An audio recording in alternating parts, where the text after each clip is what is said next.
Hello, AP Art and Design colleagues. Thank you for joining me in this short presentation on 2024 AP Digital Portfolio Updates.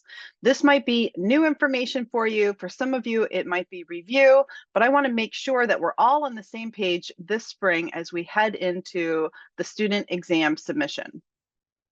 So a couple things I'll go over today. I would like to go over the optional depth text box for all portfolios, the optional 100-character citation box for selected works and sustained investigation images across all portfolios, the teacher plagiarism attestation.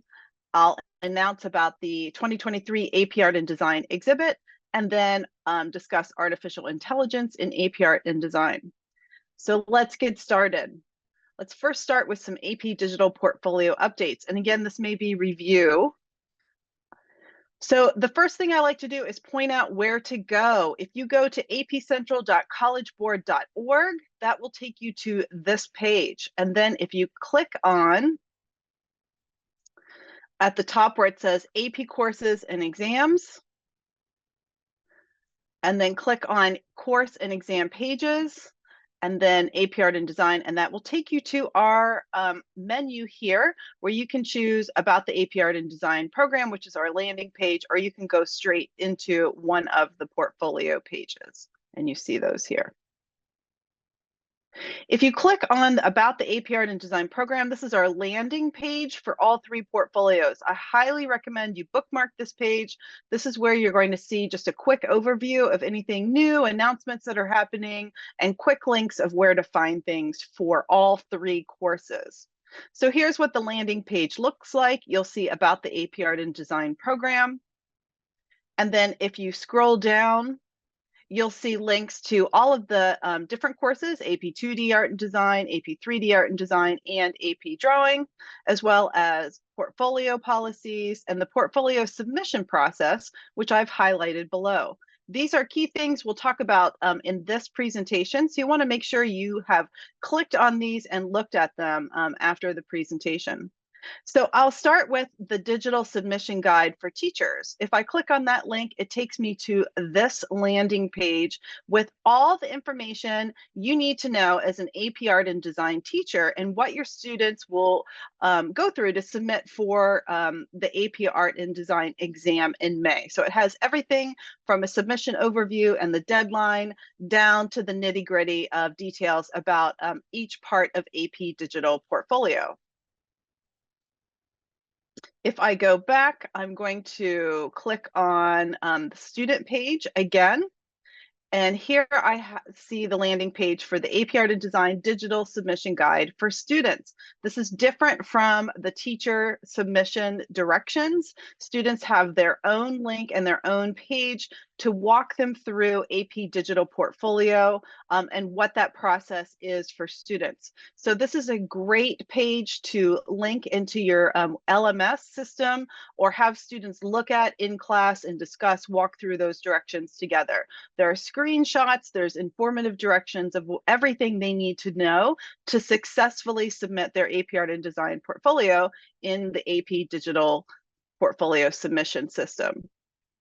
So the first thing I want to talk about as we look into AP Digital Portfolio is the optional depth text box for all portfolios. Again, this might be new information for you, or it might be review, but this year students have the option to include depth.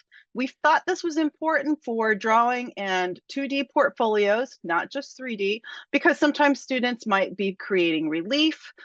They might have some depth to their work, and it's more information for the reader to understand or the viewer to understand the artwork that they're looking at digitally. So this is optional. Students can leave it blank. They can use NA or N-A or /A if not available. But otherwise, it's an opportunity to just share more information to the viewer. The image citation box is new. We have 100 characters available to students to tell us about the image that we're looking at. And when I say us and we, I'm referring to during the reading when we look at student portfolios. So this is again is an opportunity for students to share information with us. And this helps in the plagiarism process. Now, I know there's been a lot of conversation about, okay, well, this is great, but what do citations look like? So let's look at some examples. So the first recommendation is use primary sources when possible. So if you can direct students to an artist's primary page. So for example, let's say you have a student that's doing derivative work of Mark Rothko. You would want that student to find the work maybe on the Mark Rothko website or whatever museum owns that work or is showing that work. That's going to be a shorter URL than like Pinterest or a Google search or something like that. So anytime a student has something that they're working with from the internet, push that student to find the original source, the primary source. It'll help the student be able to do more accurate research and gain more information, but it'll also help with the citation process. Okay, so I'll show you some examples and help you and your students kind of navigate what to do for citations. We do not have hard and fast rules. Keep in mind, this is not required that you have MLA or APA citations. This is an opportunity for information for students to let us know where or how they're sourcing their ideas or images and help to avoid plagiarism. So in this first example, the student states inspiration, lists the artist, the year, and the website. This is 83 characters with spaces, and this is a good photo portfolio example. So you see here, we have a lot of information under 100 characters. The next example says text, images, from multiple mags, letting us know it's from multiple magazines, including Time and Popular Mechanics, photographs. So here it says photogs, designers vary. Again, a lot of information there, 97 characters with spaces. That lets the viewer know that this student did not create this work. They're using it as a resource to further their inquiry or their art making processes. The third citation states, reference photo from the rug company, carpet designed by Barbara Ascoby, and this is 71 characters. So here the student has listed the artist, they've listed the magazine or the resource where they found the image, and it just lets us know that this was the idea that got them going, that helped them transform into their submitted artwork. Another example is good. This is a good example for a film still reference. So here you see still Disney Snow White and then the website. This website is a little longer, so it's 100 characters with spaces, but it all fit. Maybe you would want to put still : space Disney Snow White if you have that, but it's fine. At this point, the readers are going to figure it out. We're going to know the student is referencing this. We see the student is not claiming that they illustrated Snow White. We see that the student is referencing this as a still, and we'll understand that when looking at the student's work during the AP Art and Design reading or exam assessment. The next example is free use digital assets, various unnamed photographers, and this is from pixabay.com. So this is 82 characters. This is good for multiple images from one digital source. So we see the student has sourced digital assets. It's a free site where those assets are made available to the public. The student is using that as part of their work, but instead of the student implying that they created it, here they've cited it and let us know that is a resource for them as they have created their work and transformed that imagery. A second example along with this for graphic design work says free use photography unnamed from, and then lists the website. Again, we get it. This is free use, it's open source. The student found this image on the internet, they've listed the site, and we can see that it is part of their resources as they're transforming into their final presented artwork. And then the last citation example is good for derivative work. Here you say, it says derived from Vermeer. It lists the website. This is 93 characters with spaces. And so again, we see the student is letting us know of the resource that they're using. in their portfolio development. So all of these are different examples. You and your students may come up with other ways to create citations. And I wanted to share this with you so that you maybe won't be so nervous about citations. They don't have to be perfect. We don't have hard and fast rules. We just want students to be able to give us information about how they're sourcing their ideas and references or resources in their art making activities. And if you have more ideas or more conversation about this, I really recommend joining the online teacher community through AP Central. That's a great way for this conversation to continue and for teachers to source and share with each other citation examples that they're creating, or students are creating and using in their classroom. So the other AP Digital Portfolio update that's new this year, and again, this might be review for some of you, is the teacher attestation. So this year, we're asking students to attest that they can verify that this portfolio the student is presenting is their original work, or that they're unsure or unable to confirm if the student created this work. This helps us.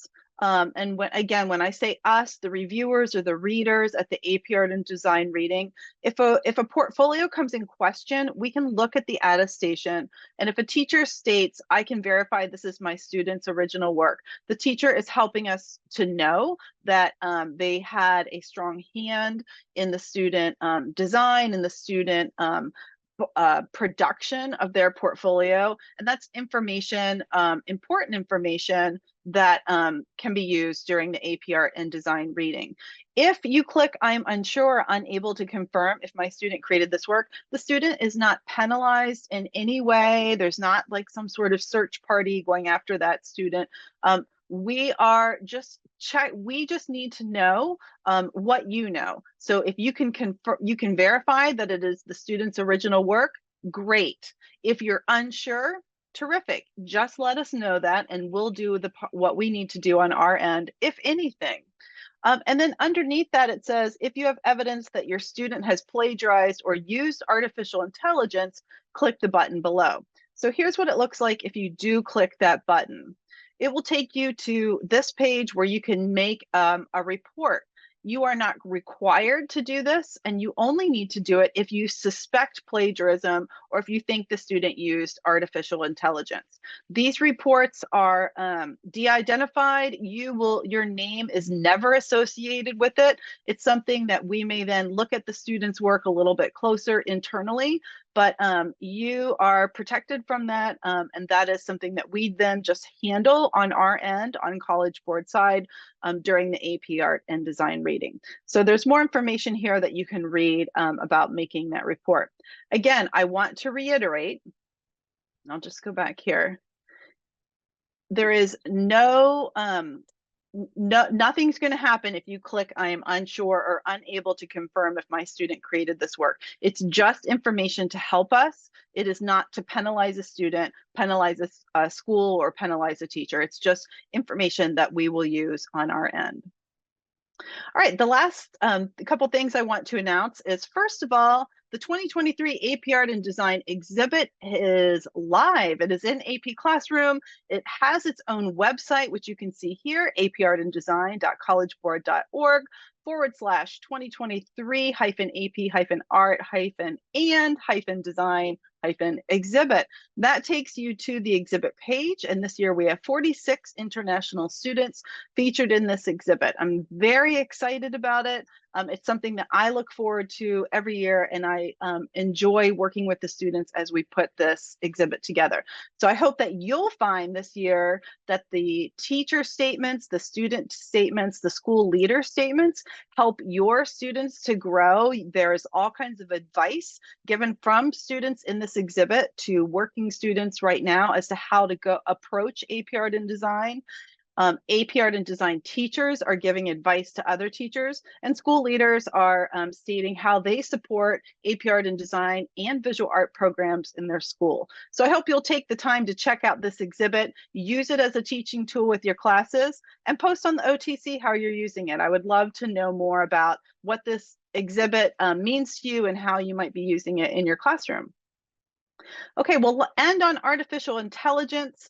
I want to make sure that you have all the up-to-date information for AP Art and Design. So do make sure that you have downloaded the current CED. This is available on the landing page for AP Art and Design for every course. And it should say effective fall 2023. 2023. So if you're like me, how I used to do, I would print them, I would have it out in my classroom. So if you have one printed and you notice that it doesn't say effective fall 2023, please go to the website, print a new one because you have an outdated version. So the CED contains everything you need to know about updated scoring guidelines, updated glossary terms, and several other updates for 2024, which I've reviewed in another presentation. So I'm not going to belabor those now. Those are also posted on the AP Arts webinar site. But do pay attention to the artistic integrity and plagiarism. And I know this is not new news, but I want to reiterate, for the sake of clarity, the use of artificial intelligence is categorically prohibited at any stage of the creative process. This means students should not be using AI at all.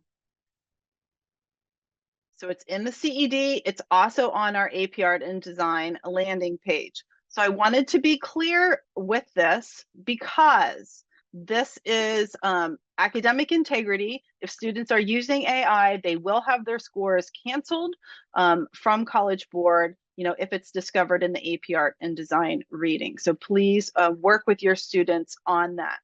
I do want to tell you that we are currently working internally at College Board. We're getting ready to develop a focus group.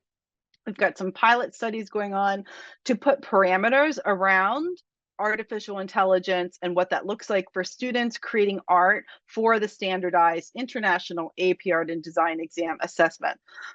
Excuse me, we'll have information about that coming out summer 2024, early fall at the latest, but please know this is in progress. You will not be a detective about artificial intelligence in your classroom. We will have clear directions for you to follow. So we are taking the time to do that this spring, and we'll get feedback from teachers about how that will work logistically before we get it out to you. So we will have dotted our I's, crossed our T's, and hopefully we'll provide teachers with the best information possible. That's always our goal. So that is all I have for you today. Thank you so much for watching this presentation. Good luck to you and your students this spring as you go through inquiry, you're developing your selected works, and students are exhibiting their work and finalizing their portfolios. It's an exciting time, and I know that it gets a little crazy, but I know that you and your students will have a fantastic spring. I hope that you do, and I wish you all the best and success in the AP Art and Design exam submission. Thanks so much.